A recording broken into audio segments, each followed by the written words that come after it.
زند رسول جو نہ صرف عظیم عبادت ہے بلکہ دنیا میں ہمارے لیے ہدایت کا سبب ہے اور آخرت میں یہ ذکر نجات کا ضامن ہے. اس کی خصوصاً قبولیت کے لیے مواد بلند صلوات.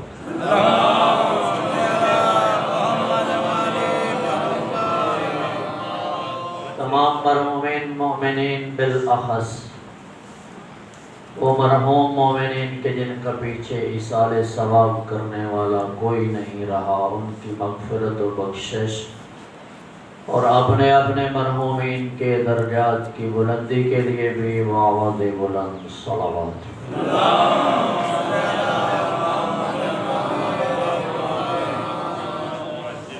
فرمایا آقا و مولا علیہ السلام کہ جس امام کے وجود کی برکت سے یہ زمین پانی پہ قائم ہے اور آسمان کا شامیانہ بغیر ستون و سہارے کے اپنے مقام پہ قائم ہے، اس قائم آل محمد کے ظہور کی تعجیل و صحت و سلامتی کے لیے بھی مواد بلند صلوات.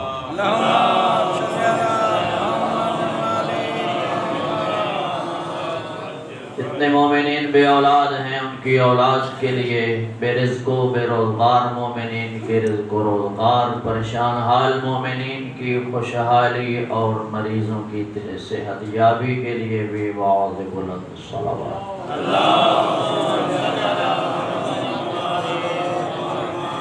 پورے جہان میں جہاں کہیں سید الشہداء کی عزاداری عزادار منا رہے ہیں، تمام تر عزاداروں کی صحت و سلامتی و حفاظت کے لیے بھی مواد بلند صلوات.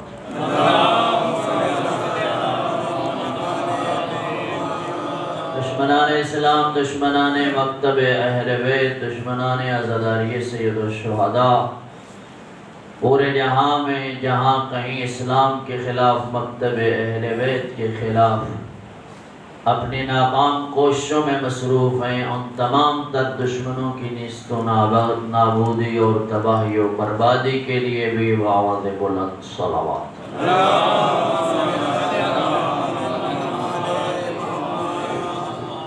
ماشاء اللہ لا حول ولا قوة الا باللہ العلی العظیم.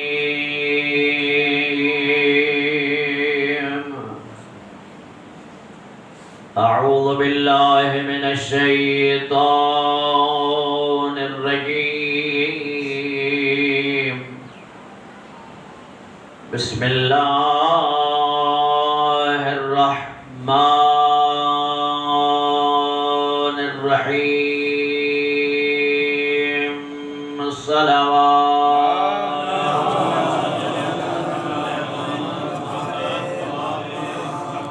الحمدللہ قاسم الجبارین، مبیر الظالمین، مدرک الہاربین، صریخ المستصرخین،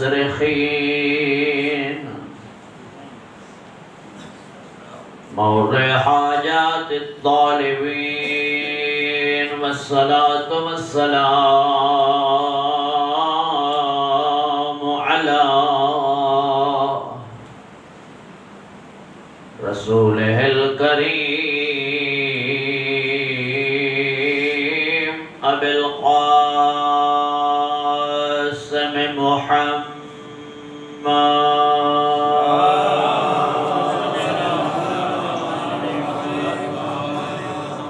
وعلى أهل بيته الطيبين الطاهرين المعصومين الغر الميامين المنتجبين المنتخبين،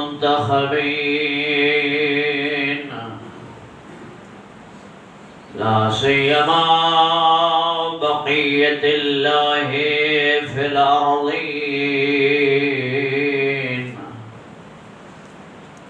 روحي وأرواح العالمين له الفداء. أما بعد، وقد قال رسول الله صلى الله عليه وآله وسلم: بسم اللہ الرحمن الرحیم ان الحسین مصباح الہدی وسفینۃ النجاة صلوات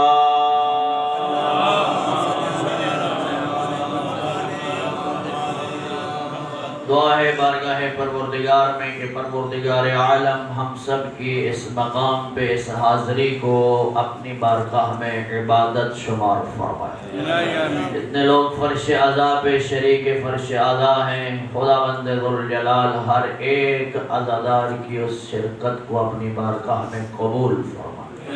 جو دلی مرادیں اور حسرتیں لے کر حاضر ہوئے ہیں، خداوند ذوالجلال سید الشہداء کے صدقے ان تمام تر عزاداروں کی دلی حسرتوں کو پورا فرمائے۔ جو مشکل میں ہیں خدا آسان فرمائے، بے اولادوں کو اللہ اولاد عطا فرمائے۔ جو بیٹوں کے طلبگار ہیں پروردگار عالم ان کی جھولیوں کو اولاد نرینہ سے آباد فرمائے۔ مریضوں کو خدا شفا یاب فرمائے۔ ہم سب کے مرحومین کے خدا گناہوں کو معاف فرمائے۔ اللہ بارم آقا و مولا علیہ السلام کے ظہور میں تعجیل فرمائے۔ علماء اعلام مراجع دینیہ کو خدا طول عمر نصیب فرمائے۔ علماء بزرگان کو بھی صحت و سلامتی عطا فرمائے، اور ان کا سایہ تا دیر ہمارے سروں پہ قائم اور دائم فرمائے۔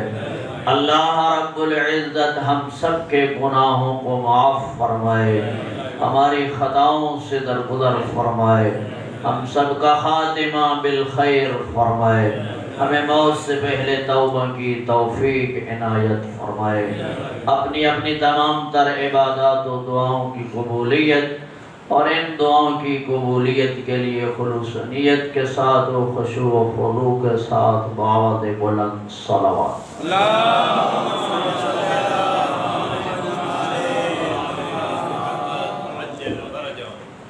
ایام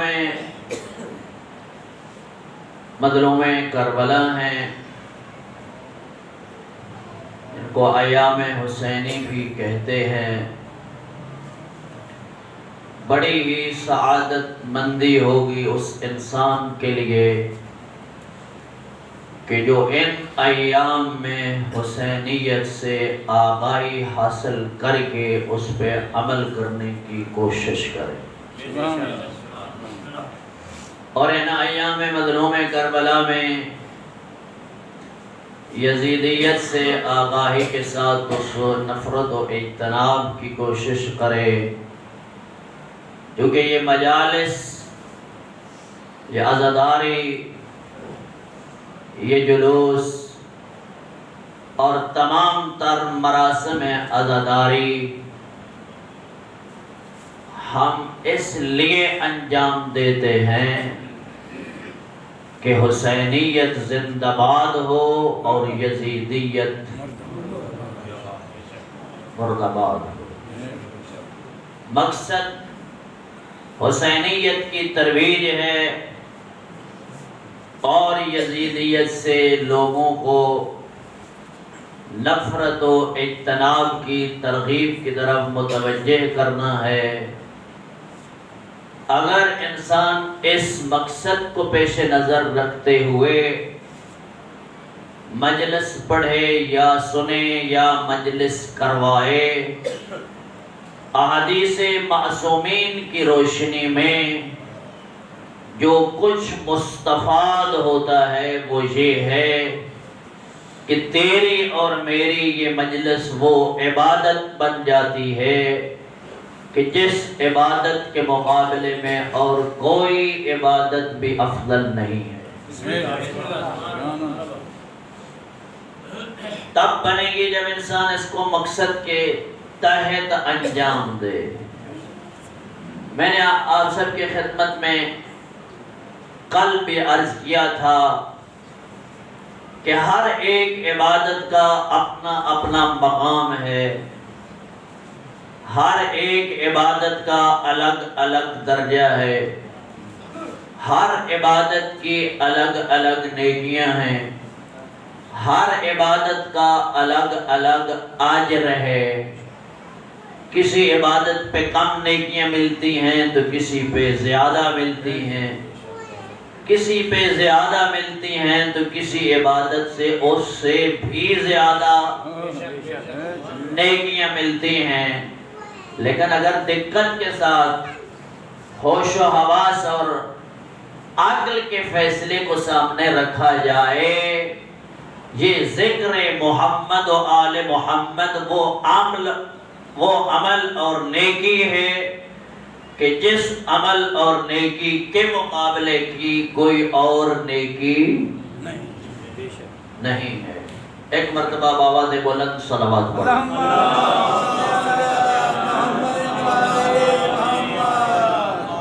عبادات کی مختلف اقسام ہیں، جس طرح میں نے سب کی خدمت میں کل ایک تقسیم عرض کی تھی۔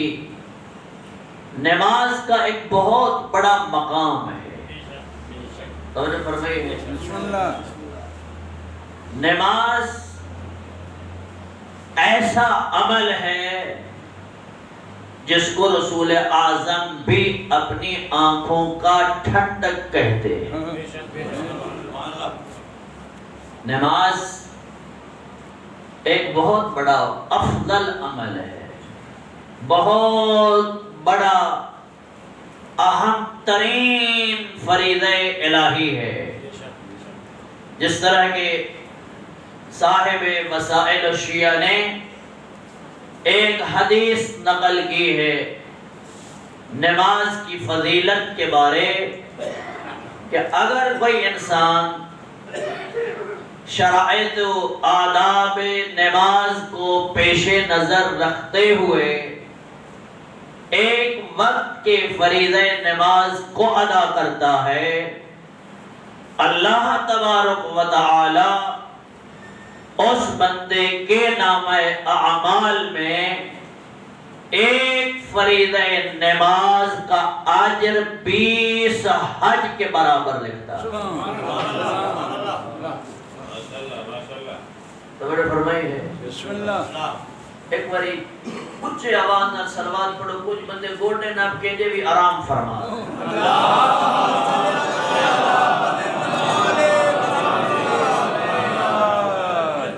مرتبہ اور بھی زحمت کریں اور اپنی اس محفل کو معطر سے معطر تر کرتے ہوئے بآواز بلند صلوات۔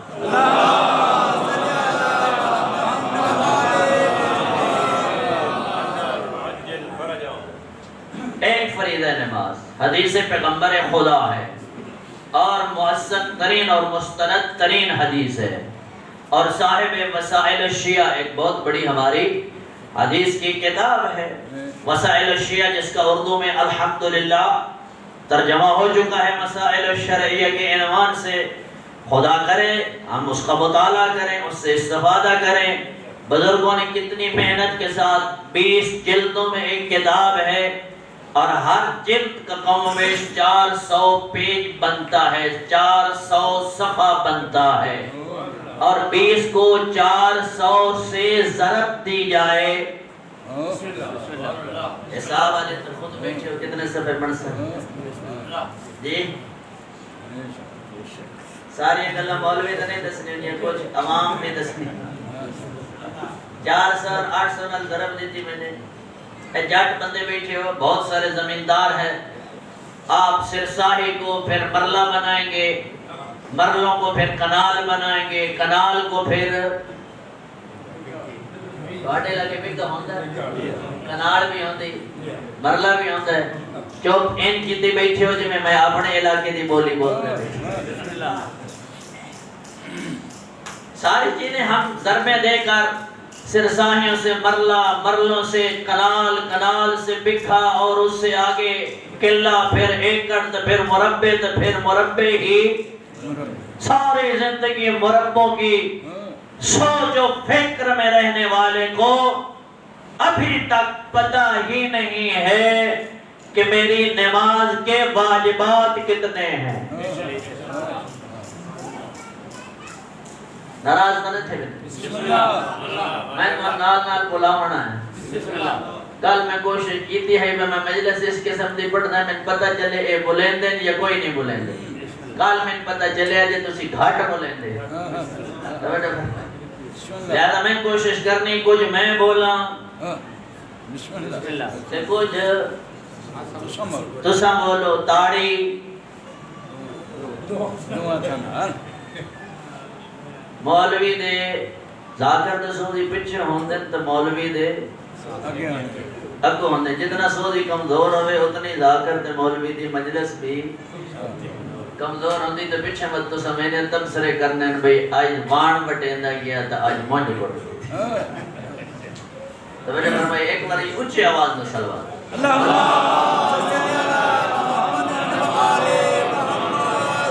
ناراض نہ تھے بھی آئے میں یہ باتیں ذرا تھوڑی سی اس لیے تاکہ آپ تھوڑا سا جاگ بھی جائیں تھوڑا سا آپ کا مزاج بھی جو ہے وہ چست ہو جائے حدیث پیغمبر ہے وسائل شیعہ وہ عرض کر رہا تھا کہ 400 صفحے کی ایک جلد 20 جلدوں کے صفحے بنتے ہیں 8000 اور کتنا ہے وہ مرد مجاہد جس نے 8000 صفحے کو عربی سے اردو میں ٹرانسلیٹ کر کے تیری قوم پہ احسان کیا وہابی کیا کہتے ہیں ان کو وہابی او 8000 صفحہ کلام معصوم سے بھرا ہوا اس کو اردو میں لکھنے والے مرد کلندر کو کس انداز میں اور کس فکر کے ساتھ اور کتنی دیرہ دلیری کے ساتھ انسان وہابی کہتا ہے جبکہ اس 8000 صفحے پہ کہیں لکھا ہوا ہے قال امیر المؤمنین کہیں لکھا ہوا ہے قال الحسین علیہ السلام کہیں لکھا ہوا ہے قال الباقر علیہ السلام کہیں لکھا ہوا ہے قال الباقر علیہ السلام کسی پیج پہ لکھا ہوا ہے میرا مولا رضا یہ فرماتا ہے اور ایسا فرد کیا جو امام کے اقوال کو نقل کر کے قوم تک پہنچاتا ہے وہ مومن ہے یا وہابی ہے پریشان تھی گئے فیصلے تو تسی بھی کرنا اصل میں بہت بڑی زیادتی ہوئی ہے اہل علم کے ساتھ اس ہمارے معاشرے میں جس کی وجہ سے لوگ اور آئندہ نسل اور جنریشن اور جوان علم اور علماء سے اس قدر نفرت اور دوری اختیار کر رہے ہیں جس کا نتیجہ یہ نکلے گا کہ چند سالوں کے بعد شیعہ بچوں کو پتہ ہی نہیں ہوگا کہ ہمارے مذہب کے اصول کیا ہیں اور ہمارے مذہب کے فروع کیا اس حدیث کی کتاب میں معصوم پیغمبر خدا نے فرمایا جو بندہ ایک وقت کے فریضہ نماز کو آداب نماز و شرائط نماز کے تحت انجام دیتا ہے خداوند ذوالجلال اس بندے کے نام اعمال میں ایک فریضہ نماز کے بدلے 20 حج کے برابر ثواب عطا کتنے حج کے برابر 20 حج کے برابر 5 ٹائم پڑھ سی ایک نماز فریضہ انجام دینے والے کو خدا 20 حج کے برابر ثواب عطا کرتا ہے اور جو 5 وقت نماز پڑھے جی 20 ضرب 5 نتیجہ 100 کتنا ہے وہ کریم تیرا رب کہ تجھے 5 وقت کی 17 یا 20 منٹ کی عبادت کے بدلے تیرے نامہ اعمال میں 100 سال کی عبادت کا ثواب 100 حج کتنے سال ہے چوندی جی گھٹ بولے دیو تھوڑا جا بول بسم اللہ 100 حج کتنے سال ہے جاندے جی بڑے میں کسے سوال کیتا ہے بھی سن دھوکے وچ نہیں رہنا چاہیے جڑے جی اس سال جے محرم ماہ رمضان جا منجے تکے کرساں اس کے جی روزے بھی رکھسائیں تا ماتم بھی اتنا بھی انسان کے عقل پہ پردہ نہیں ہونا چاہیے ایک فریضہ نماز اگر 20 حج کے برابر ہے تو اگر 5 وقت کی نماز پڑھے گا تو کتنے 100 حج کے برابر اور 100 حج کتنے سالوں میں ہوتا ہے 100 سال کے اندر 100 حج کیا جا سکتا ہے کیونکہ سال میں ایک مرتبہ ہی حج ہوتا ہے 2 مرتبہ تو حج نہیں ہوتا 100 سال کی عبادت 5 وقت کی نماز کے بدلے اگر خدا انسان کو عطا فرمائے خود فیصلہ کریں نماز پڑھنے والا فائدے میں ہے یا نماز کو چھوڑنے والا فائدے میں پڑھنے والا جی پڑھنے والا فائدہ ہے کوئی تھوڑا جا فائدہ یا ڈھیر سارا فائدہ کوئی ڈھیر یا بہت ڈھیر جی آپ سوچ بھی نہیں سکتے حج جیسا فریضہ معصوم نے فرمایا ارکان حج کل 13 ہیں جو حضرات حج پہ تشریف لے گئے ہیں جن کو یہ سعادت نصیب ہوئی ہے خدا ان کی اس سعادت اور حج اور اس عمل کو قبول کرے اور جن کو نصیب نہیں ہوئی میں 2 محرم کو ممبر پہ بیٹھ کر خدا کی بارگاہ میں التماس کرتا ہوں کہ ہر ایک حج کی حسرت رکھنے والوں کو اللہ اپنے گھر کا حج نصیب فرمائے جو حضرات حج پہ تشریف لے گئے ہیں ارکان حج کل 13 ہیں جن میں سے پہلا رکن حج یہ ہے کہ احرام باندھا جائے جی احرام باندھا جائے دوسرا رکن حج یہ ہے کہ 9 ذوالحجہ کو زوال سے لے کر غروب آفتاب تک میدان عرفات میں وقوف کیا جائے 9 ذوالحجہ کو جہاں پہ آپ میڈیا پہ وہ چینلوں پہ ٹی وی پہ آپ لائیو اس مولوی کا ایک خطبہ سنتے ہیں وہ مسجد نمرہ سے لائیو پوری دنیا میں اپنا خطبہ نشر کرا رہا ہوتا ہے جبکہ یہ ان کا سیاسی خطبہ حج ہے ورنہ حج کا کوئی خطبہ فرائض حج میں سے یا ارکان حج میں نہیں ہے یہ تو صرف لوگوں کی آنکھوں میں دھول ڈالنے کے لیے اور اپنی سیاست کو چمکانے کے لیے اصل میں تو ان کو پتہ ہی نہیں ہے کہ حج کیا جاتا ہے پڑھا نہیں جاتا ساڑھے بیٹے بھی بڑے سارے وہ بیٹھے ہوں نا جس ویلے ٹی وی تے لائیو اس کا خطبہ سننے بیٹھے ہوں تے کسی دا عزیز قریبی حج تے گیا ہوئے تو ان من مبارکہ دیتے کہ تیرے بھرا نے حج پڑھ لیا پڑھ لیا حج پڑھنا نہیں ہوتا کرنا حج کرنا ہوتا ہے احرام باندھنا ہوتا ہے وقوف کرنا ہوتا ہے وقوف مشعر کرنا ہوتا ہے پھر وقوف منا کرنا ہوتا ہے پھر کنکریاں مارنی ہوتی ہیں پھر ٹینڈ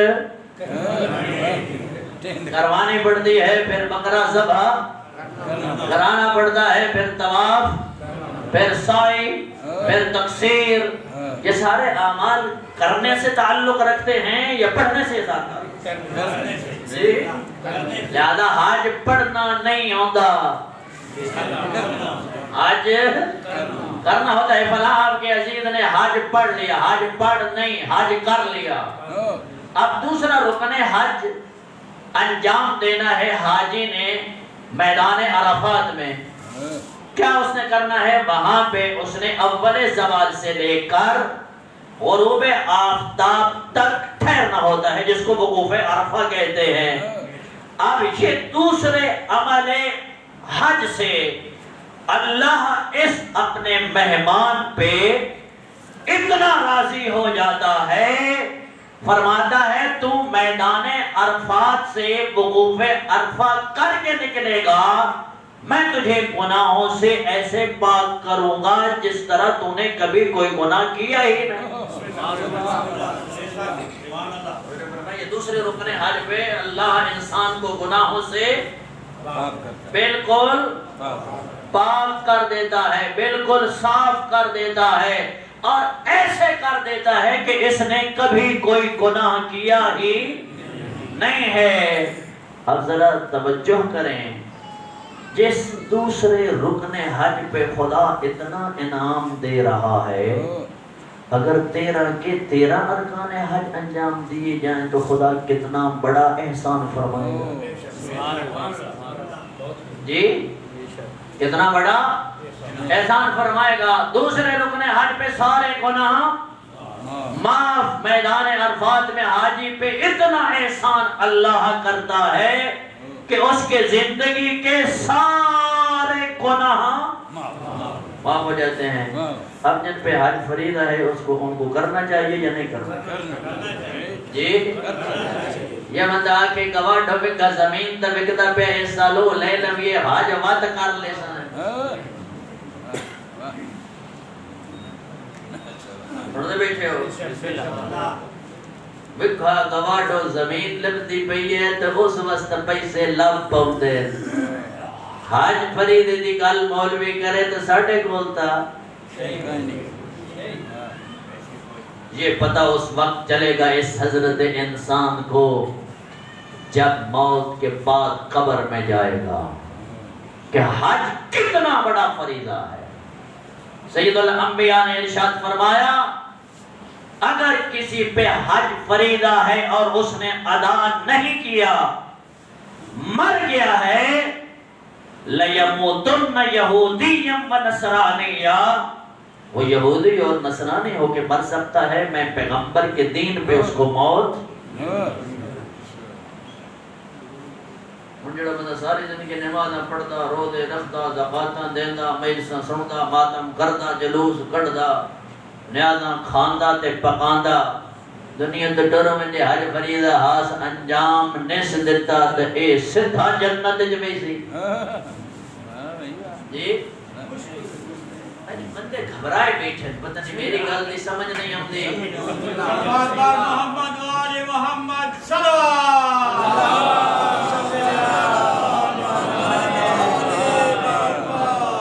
اردو میں آپ مجلس سے سنتے رہتے ہیں، خان صاحب بھی آتے ہیں تو اردو میں پڑھتے تھے، قبلہ سائیں بھی آتے تھے تو اردو ہی پڑھتے، اکثر اردو میں پڑھتے ہیں لوگ، آپ سنتے ہیں لیکن آپ چپ بیٹھے ہیں، اس چپ کا مجھے پتہ نہیں چل رہا کہ آپ چپ کیوں بیٹھے تھے۔ حج بہت بڑا فریضہ ہے اور جو حج نہیں کرتا سید الانبیاء کا فرمان ہے کہ وہ بندہ مرے گا حج کا اگر اس کی گردن پہ فریضہ باقی ہو اس بندے کی اسلام پہ موت نہیں آئے گی۔ اور بہت سارا ہمیں یہ بھی دھوکہ دیا گیا کہ حج تے پیسے ڈھیر لگ دیں تے زیارتاں دے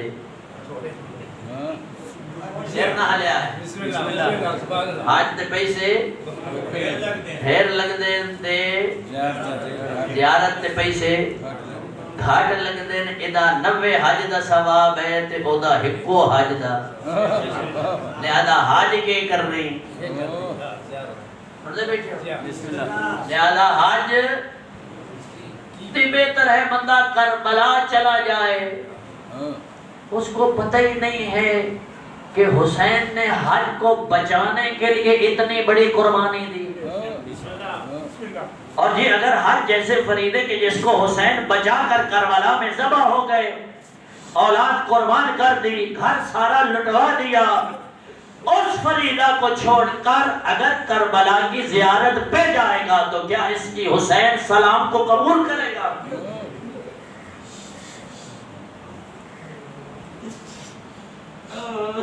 جب نکل رہے تھے مکہ سے لوگوں نے کہا فرزند رسول لوگ احرام باندھ کر حج کرنے کے لیے میدان عرفات میں جا رہے ہیں، آپ حج جیسے فریضہ کو چھوڑ کر کربلا جا رہے ہیں؟ فرمایا ہاں تم جا کر میدان عرفات میں وقوف اور قیام کر کے حج کرو گے، میں اپنی بہن زینب و ام کلثوم میں کربلا میں جا کر قیام کر کے اس حج کو بچاؤں گا۔ تم میدان منا میں تم بے بکرے اور قربانیاں کر کے اپنے حج کے فریضے کو ادا کرو گے، میں میدان کربلا میں اپنے علی اصغر و علی اکبر و عباس کو ذبح کروا کے اس تمہارے فریضہ کو بچاؤں گا۔ اب ذرا سوچیں اور غور کریں کہ جس فریضہ الہی کو بچانے کے لیے حسین ابن علی نے اتنی بڑی قربانی دی ہے، اس کو اتنا انسان معمولی سمجھ کے اس کو چھوڑ دے؟ نہیں، جس پہ فرض ہے، جس کے پاس اتنی مالیت ہے، چاہے زمین کی صورت میں ہے، چاہے پراپرٹی کی صورت میں ہے، چاہے بینک بیلنس کی صورت میں ہے، چاہے کسی بھی صورت میں اس کے پاس موجود ہے، سب سے پہلے فریضہ حج کو انجام دے، پھر جائے کربلا۔ نہ بھی جائے کربلا، اپنے گھر میں السلام علیکہ یا ابا عبداللہ کہہ دے، تیرا اور میرا مظلوم امام کربلا سے تجھے تیرے سلام کا جواب ادا۔ اتنا بڑا فریضہ الہی حج۔ او اللہ اکبر! کبھی سوچا ہے کہ حسین ابن علی کو اللہ کے گھر سے کتنی محبت تھی؟ پیدل حج کیے معصوم نے۔ امام مجتبی کے بارے میں ہے 25 حج پیدل کیے۔ ہمارے سفر تو آج کل کتنے بڑے ایئر کنڈیشن گاڑیاں، جہازوں کے سفر، سہولیات۔ ذرا سوچیں کہ جب امام حسن اور امام حسین حج کرتے تھے، اس وقت یہ سواریاں نہیں ہوتی تھیں، اور مدینہ سے مکہ تقریباً 500 کلومیٹر کے قریب سفر ہے، وہاں پہ اچھے رستے نہیں ہوتے تھے، اور پھر اس رستے چلتے چلتے گرد آلود آندھیاں بھی چلتی تھیں۔ او حسین ابن علی، امام مجتبی، جوانان جنت کے سردار، گرد آلود بالوں کے ساتھ اتنی محبت کے ساتھ مکہ جاتے تھے کہ سب سے پہلے حاضری اللہ کے گھر دیتے۔ بلکہ روایات میں تو یہ ملتا ہے سواریاں ہوتی تھی مگر معصوم سوار نہیں ہوتے تھے۔ پوچھا جاتا تھا ابن رسول اللہ، سواری ہے، سوار کیوں نہیں ہوتے؟ فرماتے سواریوں پہ سوار ہو کر اللہ کے گھر حاضری دینے سے حیا آتی ہے۔ اللہ اکبر! راہ خدا میں سواریوں پہ سوار ہونے کے ہو کر مکہ جانے میں شرم آتی ہے، اللہ سے حیا آتی ہے۔ پھر سواریاں ساتھ کیوں لے آتے ہو؟ گھر باندھ کر آتے؟ امام فرماتے اس لیے لاتے ہیں تاکہ لوگ بنو ہاشم کو غریب نہ سمجھیں۔ اللہ، اس لیے میرے بھائی اور میرے بزرگوں، اتنا بڑا فریضہ الہی۔ اللہ اکبر! معصوم نے فرمایا کہ جو حاجی میدان عرفات میں وقوف عرفہ کرتا ہے، پروردگار عالم اس کو اپنے مہمان ہونے کے ناطے اس پہ بڑی نظر خاص رحمت فرماتا ہے، خاص نظر رحمت فرماتا ہے۔ اس لیے فریضہ حج ایک بہت بڑا فرائض الہی میں سے ہے، بلکہ تیرے اور میرے 5ویں امام نے ارشاد فرمایا بنی الاسلام علی 5، 5 چیزوں پہ اللہ نے اسلام کی بنیاد رکھ دی ہے۔ اولها الصلاۃ والثانیہ صوم، پہلا ان میں سے نماز ہے، دوسرا اس فرائض میں سے جس پہ اسلام کی بلڈنگ قائم ہے روزہ ہے، تیسرا زکوٰۃ ہے، چوتھا حج، اور 5ویں ہم اہل بیت کی محبت ہے۔ اسلام کی بنیاد حج سے فریضے پہ قائم ہے۔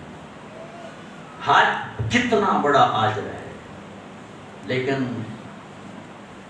اپنے وطن پہ شرائط کے ساتھ نماز پڑھنے والا، اللہ اکبر، خدا اس کو اس کی ایک فریضہ نماز پہ 20 حج کے برابر ثواب دیتا ہے۔ کتنی؟ وہ حدیث یاد رہے گی، وسائل الشیعہ سے میں نے نقل کی ہے، 20 حج کے برابر، اور 5 وقت کی نماز پڑھے گا تو اس کو 100 حج کے برابر ثواب ملے گا۔ کتنا ہے وہ خوشبخت نمازی جو شرائط و آداب نماز کو سامنے رکھ کر اپنے اللہ کی بارگاہ میں حاضری دیتا ہے اور کریم اللہ اس اپنے مہمان نمازی کو 5 وقت کی نماز کے بدلے 100 حج کا ثواب عطا فرماتا ہے۔ اللہ اکبر۔ ہن بے نمازی خود سوچے یہ فائدے جا رہے ہیں یا نقصان جا رہا ہے۔ میرا بھائی، میرا بزرگ، ذرا سوچ، نماز بڑا فریضہ ہے۔ نماز وہ فریضہ ہے جو معصوم کے دل کی ٹھنڈک ہے۔ پیغمبر فرماتے ہیں میرے آنکھوں کی ٹھنڈک کا نام ہے نماز۔ کتنا اجر ہے نماز کا، روزے کا، حج کا، زکوٰۃ کا، خمس کا، جہاد کا، صدقات کا، خیرات کا، تلاوتیں، وظائف، مختلف قسم کے عبادات۔ مگر یاد رکھیں میں ممبر پہ بیٹھ کر اپنی پوری ذمہ داری کے ساتھ آپ سب کی خدمت میں یہ عرض کر رہا ہوں، یہ تمام تر فرائض ایک طرف، یہ ذکر محمد و آل محمد ایک طرف۔ ماشاءاللہ آل محمد صلوات۔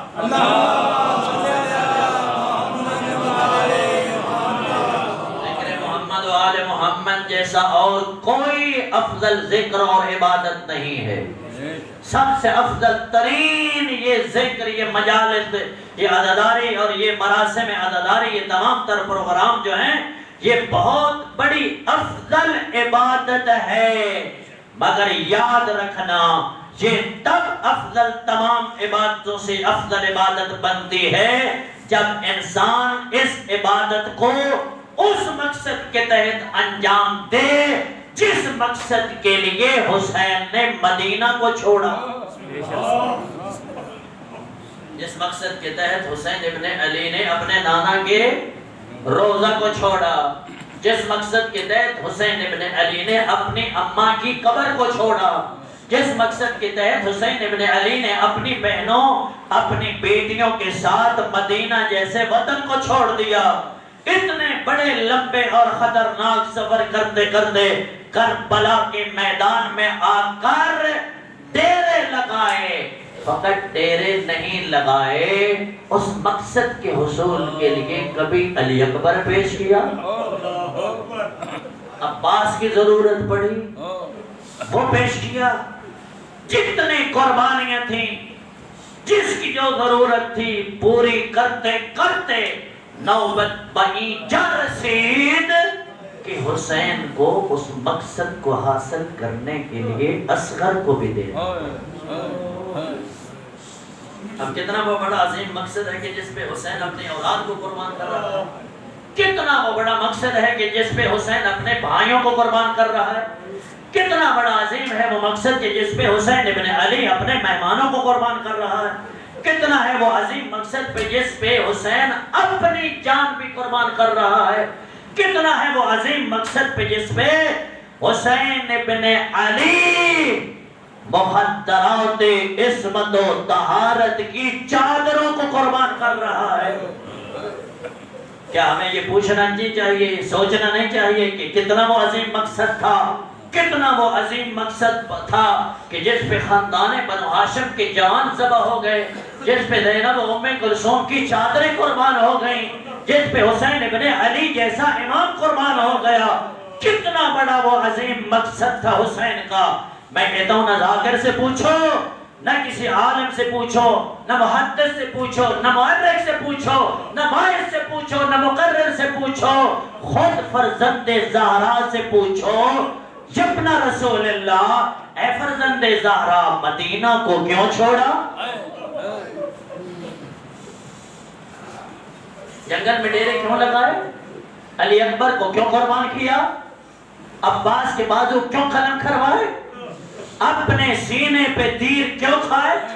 اپنے ماتھے پہ پتھر کیوں کھائے؟ اپنی جان کا نذرانہ کیوں پیش کیا؟ زینب و ام کلثوم کو ان بیابان جنگلوں میں ان درندوں کے حوالے کیوں کر گئے؟ امام فرماتے ہیں میں یہ سب کچھ اس لیے کر رہا ہوں لِطَلَبِ الْإِصْلَاحِ فِي أُمَّةِ جَدِّي، میرے نانا کی امت میں بگاڑ پیدا ہو گیا تھا، میں حسین اس کی اصلاح کرنا چاہتا ہوں۔ تو میں نے فرمائی ہے اس پورے قیام کربلا کا مقصد کیا ہوا؟ اصلاح امت پیغمبر، اصلاح امت نبی، اصلاح امت رسول۔ کیا چیز تھی، کیا بگاڑ پیدا ہو گیا تھا اس امت پیغمبر میں جس بگاڑ کی اصلاح کے لیے حسین ابن علی کو اتنی بڑی قربانی دینا پڑی؟ فرماتے ہیں کہ وہ بگاڑ یہ تھا لوگ نماز کو ترک کرنا ثواب سمجھتے تھے، شراب پینا حلال جانتے تھے، ماں بہن کے ساتھ نگاہ جائز سمجھتے تھے، لوگ قرآن کا انکار کر رہے تھے، لوگ وحی الہی کا انکار کر رہے تھے۔ اور خطبات امام مظلوم کربلا کا مطالعہ کرو، نہیں کر سکتے ہو کسی پڑھے ہوئے سے سنو، نہیں سن سکتے ہو اشرا پڑھنے والا یا مجلس پڑھنے والے سے یہ ڈیمانڈ کرو ہمیں وہ کچھ سناؤ جو حسین ابن علی نے مدینہ سے کربلا تک لوگوں کو بتایا۔ سننا چاہیے کہ نہیں سننا چاہیے؟ جی سننا چاہیے۔ آیا فرزند زہرا کی زبانی بات معتبر ہے کہ مجھ جیسے مولوی کی زبانی بات معتبر ہے؟ امام مظلوم کربلا کی زبانی جو بات ہے وہ حق ہے۔ اور وہ کیا تھا؟ سید الشہداء نے یہ تمام تر سفر کرتے ہوئے بارہا لوگوں کو اپنے اس قیام کے متعلق آگاہ کیا۔ فرمایا انی لم اخرج عشرا ولا بدرا ولا مفسدا ولا ظالما۔ کوئی بندہ یہ نہ سمجھے کہ میں حسین مدینے سے نکل کر یہ قیام اس لیے کر رہا ہوں تاکہ حکومت بناؤں یا کوئی سیاسی کھیل کھیلوں یا کوئی فساد کروں یا کوئی اپنا مقصد حاصل کروں۔ نہیں، میں حسین ابن علی یہ سارا سفر کر کے یہ قیام کر کے قربانی دے کر کیا کرنا چاہتا ہوں؟ اریدو ان آمر بالمعروف وانہا عن المنکر۔ میں سارا یہ قربانی اور قیام اس لیے کر رہا ہوں میں اپنے نانے کی امت کو امر بالمعروف کرنا چاہتا ہوں۔ امام حسین کیا چاہتے تھے؟ امر بالمعروف اور نہی عن المنکر۔ بلکہ بڑا خوبصورت اگلا جملہ ارشاد فرمایا وَأَسِيرَ بِسِيرَةِ جَدِّي وَأَبِي عَلِيِّ بْنِ أَبِي طالب۔ مت کوئی سمجھے کہ میں کوئی نیا رخ اور نیا راہ اختیار کر کے لوگوں کو واضح و نصیحت کرنا چاہتا ہوں، بلکہ میں حسین اپنے نانا کی امت کی اصلاح اسی طریقے سے کرنا چاہتا ہوں جس طریقے سے اپنی امت کی اصلاح میرے نانا کرتے رہے، جس طریقے سے اپنی اس امت پیغمبر کی اصلاح میرے بابا علی کرتے رہے۔ اور وہ بابا علی اور نانا نبی اس امت کی اصلاح کس طرح کرتے رہے؟ امر بالمعروف کر کے اور نہی عن المنکر کر کے۔ اب توجہ کریں کہ امام پوری اس قربانی کے مقصد کو بتا رہے ہیں، اصلاح امت پیغمبر۔ اور اصلاح امت پیغمبر کس طرح ہو سکتی ہے؟ ان کو امر بالمعروف کر کے اور نہی عن المنکر کر کے۔ اور یہ سوچ، یہ تیری مجلس و عزاداری اتنی بڑی عبادت کیسے بنے گی جب تو اس عبادت کو اس اس مقصد کے تحت انجام دے گا جو مقصد حسین ابن علی کے قیام کا تھا. اور وہ کیا مقصد تھا؟ وہ مقصد تھا امت کی اصلاح بالامر المعروف والنہی عن المنکر. اس امت کی اصلاح امر بالمعروف اور نہی عن المنکر کے ذریعے تو تیری اور میری عزاداری کبھی تجھے اور مجھے سب سے زیادہ ثواب اس وقت ملے گا جب تیری اور میری عزاداری بھی اس لیے ہو کہ اس امت کی اصلاح ہو جائے. اس امت کی اصلاح ہو جائے. اس امت کی اصلاح سر نال ہونی یا معصوم دے فرمان نال ہونی؟ اپنے سر دے دل دادے ہون تک میرے نہ غصہ نہ کر میں رہا ہے. جو کہ علامہ سید محمد یار شاہ صاحب قبلہ فرماتے تھے کہ سر دی سٹ بڑی ڈاڑھی ہوندی. لوجہ فرمائی ہے مثلا آج کل محرم الحرام کے ایام ہیں، عزاداری ہم منا رہے ہیں اور لوگوں کی ڈیمانڈ ہوتی ہے مصائب کے دن ہیں جی، ان باتوں کو چھوڑو، مصائب سنایا کرو. اس سے بڑھ کر کیا مصائب ہو سکتا ہے کہ ہو حسین ابن علی کا ماننے والا عزادار اور وہ نماز کی پرواہ ہی نہ کرے. اس سے بڑھ کر بھی کوئی مصیبت ہو سکتی جی؟ میرا خیال ہے تسی رہنے تھی دے میں بسم اللہ ناراض تو نہیں تھی دے لیکن ہوئی من جو تمہیں پرواہ نہیں کرنے چاہیے. اصل اس مقام پہ بیٹھے ہوئے انسان پہ حسین کو راضی ہونا چاہیے. صلوات پر محمد و آل محمد صلوات.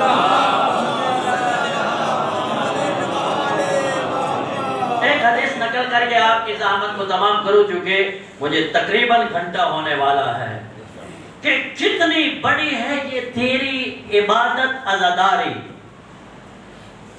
عام عزاداری رسمی نہیں، وہ عزاداری کہ جس میں اصلاح امت کا راز مضمر ہو، وہ عزاداری کہ جس میں امر بالمعروف اور نہی عن المنکر کا راز پوشیدہ ہو. کتنی بڑی عبادت ہے. اب اس فرمان کی طرف متوجہ ہونا جو کہ جناب امیر المومنین کا نہج البلاغہ میں آخر کلمات کسار میں امام کا فرمان ہے. امام نے فرمایا ما اعمال البر کلھا، اللہ نے جتنے بھی اعمال نیک بنائے ہیں، جتنے اللہ نے نیک بنائے. اونچی آواز میں صلوات پڑھیا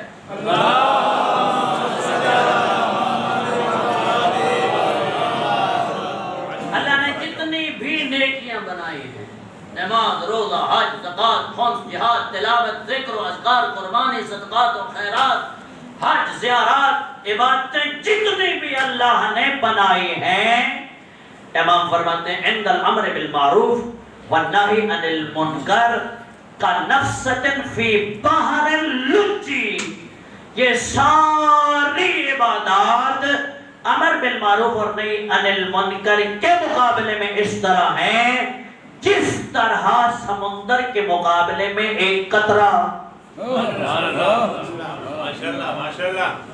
کون فرما رہے ہیں؟ جناب امیر المومنین. کس کتاب میں فرما رہے ہیں؟ نہج البلاغہ میں. کہہ کیا رہے ہیں کہ جتنے بھی اللہ نے نیکیاں بنائی ہیں وہ ساری نیکیاں امر بالمعروف اور نہی عن المنکر کے مقابلے میں اس طرح ہیں جس طرح سمندر کے مقابلے میں ایک پانی کا قطرہ. اب خود اندازہ لگو کہ سمندر کے مقابلے میں قطرے کی کیا حیثیت ہے؟ کوئی حیثیت نہیں ہے. اگر امر بالمعروف اور نہی عن المنکر جیسے انسان فریضے کو چھوڑ کر جتنی بڑی بھی کوئی عبادت کرتا رہے اس کی کوئی حیثیت نہیں ہے. امام فرماتے ہیں کہ عند الامر بالمعروف والنہی عن المنکر کنفست فی بحر اللج. یہ تیری ساری نیکیاں اس امر بالمعروف اور نہی عن المنکر کے مقابلے میں ایک سمندر کے مقابلے میں قطرے کی حیثیت رکھتی ہیں. اگر مجلس میں امر بالمعروف اور نہی عن المنکر ہو تو پھر وہ خود اندازہ لگاؤ کیا اس عبادت کے مقابلے میں کوئی عبادت بن سکتی ہے؟ جی سارے بولے امر بالمعروف اور نہی عن المنکر مجلس میں ہو، عزاداری میں ہو، ماتم میں ہو، جلوس میں ہو، نظر و نیاز میں ہو، ہر مقام پہ امر بالمعروف اور نہی عن المنکر کے فریضے کو عزاداری کے اندر انجام دیا جائے تو کیا اس عبادت کی جیسی کوئی اور عبادت بن سکتی ہے؟ نہیں بن سکتی۔ اس لیے چونکہ امام نے فرمایا ساری عبادتیں امر بالمعروف اور نہی عن المنکر کے مقابلے میں ایک قطرے کی حیثیت رکھتی ہیں۔ اور امام مظلوم کربلا نے یہ قیام کس لیے کیا؟ سارے بولو جا امر بالمعروف اور نہی عن المنکر کے لیے۔ ہماری مجلسوں کا مقصد وہی ہے جو حسین کے قیام کا تھا، اور حسین کے قیام کا مقصد جو کہ امر بالمعروف تھا اور نہی عن المنکر تھا، تو ہماری مسجدوں ہماری مجلسوں کا بھی مقصد کیا ہونا چاہیے؟ امر بالمعروف اور نہی عن المنکر۔ جب مقصد حسین ابن علی امر بالمعروف تھا اور نہی عن المنکر تھا، ہماری عزاداری بھی اس مقصد کے تحت ہونا چاہیے۔ جب اسی مقصد کے تحت ہو، تیرا میرا پہلا امام ارشاد فرماتا ہے تیری یہ عزاداری وہ عبادت بنے گی جس کے مقابلے میں ساری عبادتیں ایک قطرے کی حیثیت رکھتی ہیں۔ پلے گل پئی نے بسم اللہ ہن امر بالمعروف مجلس ہونا چاہیے یا نہیں ہونا چاہیے؟ میں ایک جگہ تو مجلس پڑھن گیا اس تو زمانے میں سب تو پہلے آ کے مولوی جی متی گھٹ دے ویا ہے، مصائب ڈھیر پڑھیا ہے۔ میں آخیا یہ تو نہیں جتھا من یہ گل ہوندی اسی کریں تے انہاں میں ساڈی اپنی منبر کا تقاضا یہ ہے کہ اس سے وہ بات ہو جس پہ معصوم راضی ہو۔ اس منبر کے تقدس کا مقصد یہ ہے کہ لوگوں کی اصلاح ہو، اور اگر اصلاح امت پیش نظر ہو اور مجلس پڑھی یا سنی یا کرائی جائے، یاد رکھو اس مجلس میں آنے والا عزادار عام عزادار نہیں، وہ حبیب ابن مظاہر کی طرح حسین کا سپاہی بن جاتا ہے۔ لیکن مقصد کو کبھی خدا کے واسطے نہ بھولنا، جس مقام پہ بھی ہو، چاہے مجلس میں بیٹھ کر سن رہے ہو، چاہے مجلس کروا رہے ہو، چاہے جلوس میں ہو، چاہے ماتم میں ہو، چاہے علم اور زلجنا کی بات کو سنبھال کے جلوس میں چل رہے ہو، تمہارا اس سارے پروگرام عزاداری کا مقصد لوگوں اور امت پیغمبر کی اصلاح ہونا چاہیے۔ اور بڑا خوبصورت جملہ کہا میں جو آپ کی نظر کروں اور آپ کی زحمت کو تمام کروں۔ آگے جناب امیر المومنین نے فرمایا، چونکہ مولا جانتے تھے ہماری مطلب ہے وہ عادتوں کو، کچھ لوگ اور ٹولہ ایسا بھی آئے گا جو اپنے مفاد کے پیش نظر لوگوں کو امر بالمعروف اور نہی عن المنکر نہیں کریں گے۔ پڑھتے بیٹھے ہو؟ کچھ ٹولے ایسے آئیں گے جو لوگوں کے خوف سے اپنے مفادات کے پیش نظر لوگوں کو امر بالمعروف اور نہی عن المنکر نہیں کریں گے۔ امام نے فرمایا میں علی تمہیں ضمانت دے کے جا رہا ہوں، لوگوں کو امر بالمعروف اور نہی عن المنکر کرنا لا ينقصان من الرزق ولا يقربان من اجل، لوگوں کو واضح و نصیحت کرنا میں علی ضمانت دوں گا، نہ تمہاری موت جلدی آ سکتی ہے اور نہ تمہارا رزق گھٹ سکتا ہے۔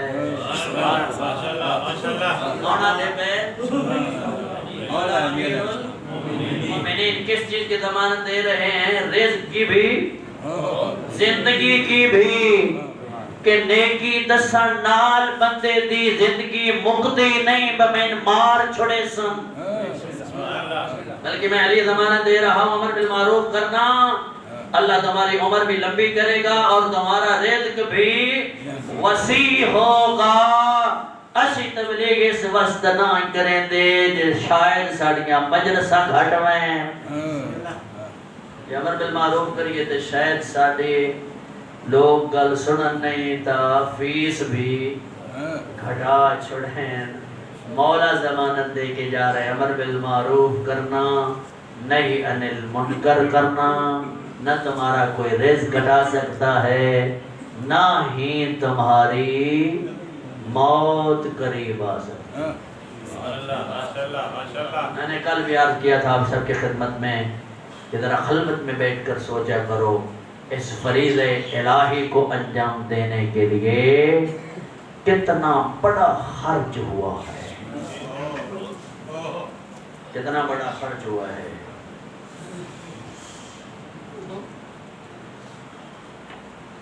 پڑھنا آسان ہے, سننا بھی آسان ہے.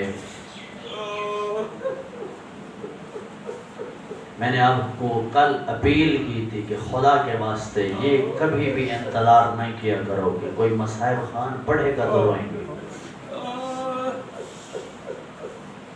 زہرا کے اجڑے ہوئے گھر کو دل میں رکھا کہ چمن زہرا کس طرح لٹ گئے. اصلاح امت کے فریضے کی انجام دہی کے لیے آپ ذرا غور کریں, زہرا کی پسلیاں لگی ہیں.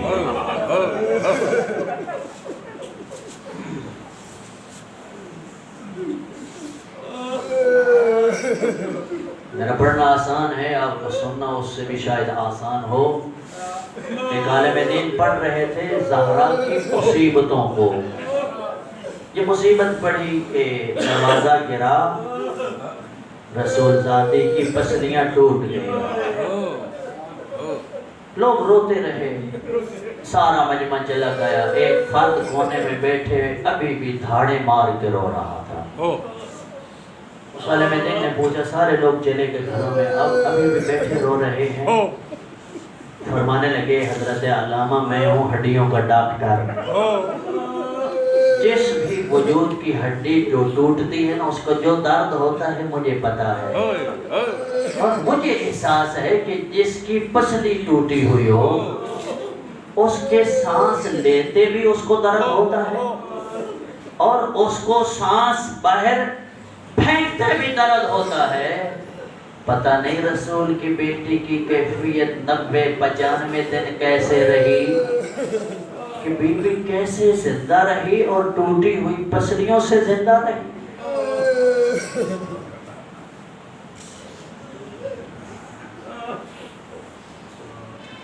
زہرا کا محسن شہید ہوا. زہرا کو تازیانے لگے. زہرا پہ جلتا ہوا دروازہ گرا. زہرا کا پہلو زخمی ہو گیا.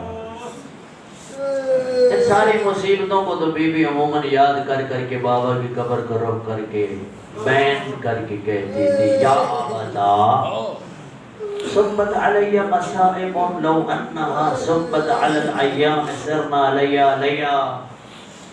بابا تیرے مرنے کے بعد مسلمانوں نے زہرا پہ وہ ظلم کیے, اگر سفید دنوں پہ آ جاتے وہ سفید دن سیاہ راتوں میں بدل جاتے.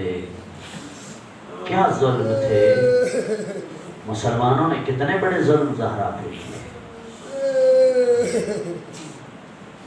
حیران کن مصیبتیں ہیں جناب سیدہ کی. بابا کے بعد جتنی دیر بی بی زندہ رہی اپنے مصیبتوں کے نوحہ پڑھتے ہوئے گزر گئی زہرا کی زندگی. وہ دروازہ ہو جس دروازے پہ رسول رک جاتے ہیں, وہ زہرا جس زہرا کا رسول کھڑے ہو کر استقبال کرتے، فقط کھڑے نہیں، فقامت الیہا، رسول زہرا آتی آگے بڑھ کر استقبال کرتے، فقبلہا، زہرا کا ہاتھ سنبھال لیتے اور اس پہ بوسے دیتے، فاجلسہا بمجلسے، روایت میں ہے زہرا کو وہاں رسول بٹھاتے جہاں پہ خود بیٹھتے، دروازے پہ رک رک کر اجازتیں مانگتے۔ جب مسلمان پوچھتے نا یا رسول اللہ آپ کی بیٹی ہے اور آپ اپنی بیٹی کا اتنا احترام کے دروازے پہ رک کر اجازتیں طلب کرتے ہیں، فرماتے ہاں میں تمہیں دکھا کے جا رہا ہوں میرے بعد میری زہرا کا خیال رکھنا۔ اللہ اکبر، اللہ اکبر، میرے بعد میری زہرا کا خیال رکھنا۔ اللہ اکبر۔ ابھی تو رسول کو اس دنیا چھوڑے چند دن گزرے تھے کہ ایک شور ہوا دروازہ زہرا پہ، بی بی اندر سے آئی، کیوں آئے ہو؟ کہنے لگے علیو حسنین کو باہر نکالو ورنہ ہم آگ لگا دیں گے۔ اللہ اکبر۔ بی بی نے فرمایا تم اس گھر کو آگ لگاؤ گے جس گھر میں زہرا رہتی ہے؟ ایک اہل سنت کے بہت بڑے عالم دین وہ لکھتے ہیں کہ آگ لگائی نہیں گئی، دھمکی دی گئی۔ ہمارے بزرگ عالم دین جواب دیتے ہیں شبلی ذرا سوچ یہ آگ لگانے کی دھمکی کس بی بی کو دی گئی؟ ورنہ ہم آگ لگا دیں گے۔ بی بی فرماتی ہے ابھی تو میرے بابا کی قبر کا رنگ بھی نہیں بدلا، میرے بابا کی کفن کا رنگ بھی نہیں بدلا، اس انداز سے آئے ہو؟ کہتے ہیں وَإِنْ ہوتے ہیں تو ہوتے رہیں۔ ابھی بی بی یہی جملہ کہہ رہی تھی کہ دروازہ کو آگ لگ گئی۔ اللہ اکبر۔ آپ نے سن لیا، میں نے پڑھ لیا، پوچھو جگر زہرا سے جس دروازے پہ رسول رک جاتے تھے اس دروازہ کو آگ لگی، اور فقط آگ نہ لگی ابھی تھوڑی دیر گزری تھی، جلتے ہوئے دروازے کو ایک بدبخت نے اپنے پاؤں سے دھکا دیا۔ یہ دھکا اتنا سخت تھا، پیچھے پتھروں کی دیوار تھی، آگے جلتا ہوا دروازہ زہرا پہ گرا، اتنی سخت ضرب لگی کہ زہرا کا محسن شہید ہو گیا، زہرا کی پسلیاں ٹوٹ گئی، بی بی زمین پہ گر پڑی۔ قریب کھڑی تھی فضا، بی بی نے فرمایا فضا خزینی الیہ سننینی الی صدرک، فضا جلدی سے میرے قریب آؤ، میرے سینے کو مجھے سینے سے سہارا دو۔ انہوں نے میرے محسن کو شہید کر دیا، انہوں نے میری پسلیاں توڑ دی ہیں، انہوں نے میرے پہلو کو زخمی کر دیا ہے۔